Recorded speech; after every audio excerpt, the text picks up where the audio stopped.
Tips macam mana kita nak hilangkan migraine. Apa? Nak hilangkan migraine? Tepik kening. Betul ke cara ni boleh hilangkan migraine? First sampai kena tahu macam mana migraine tu berlaku. Migraine ni senang cerita, dia melibatkan saraf dan juga salur darah. Migraine ni dikenali sebagai neurovascular disorder ataupun trigeminal-vascular disorder. Antara saraf dekat muka yang terlibat dengan migraine adalah apa tak hak kuning-kuning ni? Yang 3 cabang ni. Saraf ni kita panggil trigeminal nerve. Satu saraf dekat kawasan sini ophthalmic, satu saraf dekat sini maxillary, satu saraf dekat sini kita panggil mandibular.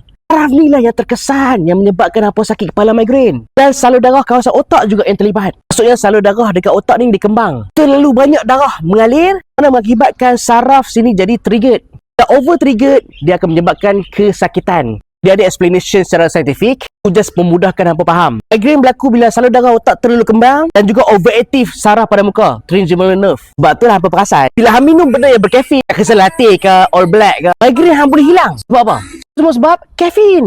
Adalah vasoconstriction. Maksudnya dia menyebabkan salur darah dia kembang jadi kecut. Ingat tak apa aku cakap tadi? Migraine berlaku apabila salur darah otak kembang, betul Kafein mengecutkan salur darah secara tidak langsung. Sakit migraine korang akan hilang sementara. Tapi terlepas kafein ni hilang dalam darah, siap, sakit kepala tu lagi teruk. Dia akan jadi rebound headache. Korang tak percaya kafein adalah ubat kepada migraine? Tapi sementara je lah. Tengok ubat yang doktor prescribe.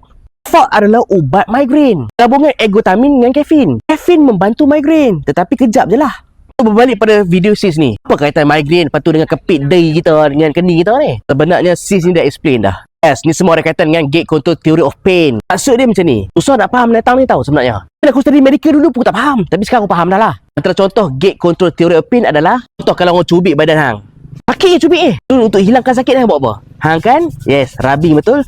Sakit. Hilang sakit lah bila gosok macam ni. Yes, aktiviti menggosok kawasan sakit tu menghilangkan rasa sakit. Itu adalah simple explanation untuk gate control theory of pain. Itu samalah macam kita kepit dahi untuk masalah migraine. Kawasan sini ada otot.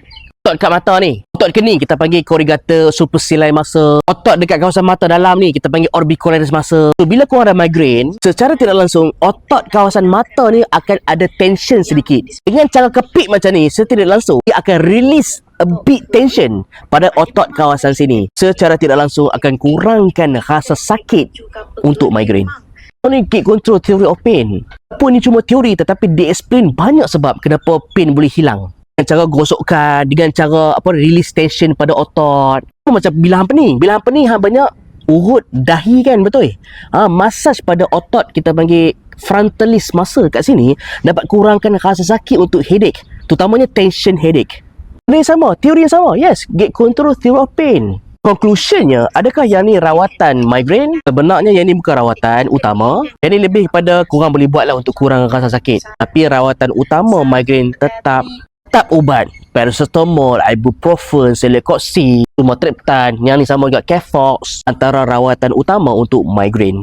Ubat mah. Tapi kalau korang cari natural, dia bukan ubat. Kunyit hitam, black turmeric. Sebab apa? Black turmeric memang ada kajian. Sebab dalam black turmeric dia ada kurkumin. Dan kurkumin banyak gila study untuk masalah. Yes, role of curcumin supplementation in patient with migraine. Sebab itulah kalau korang memang ada migraine, amalkan black turmeric setiap hari konsisten. Migraine kurang attack. Korang amalkan sebiji sehari, dan makan bila perlu saja. Black turmeric by Naturmeric.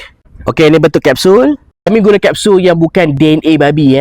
Turmeric memang halal. Kami dah buat lab test, tak ada mercury, tak ada arsenik, tak ada antibiotik, tak ada steroid. Tak kata selamat lah. Dan dos tidak akan rosak buah pinggang. Kami dah buat study dah. Acute oral toxicity. Suplemen untuk migraine yang memang ada kajian. Yes, black turmeric, Naturmeric. Tapi doktor saya nak buat macam ni lah. Mudah, murah. Apa tak ada masalah, ikut lah. Muat larat ke? Setiap kali migraine nak kepit dahi. Okay? Dia memang macam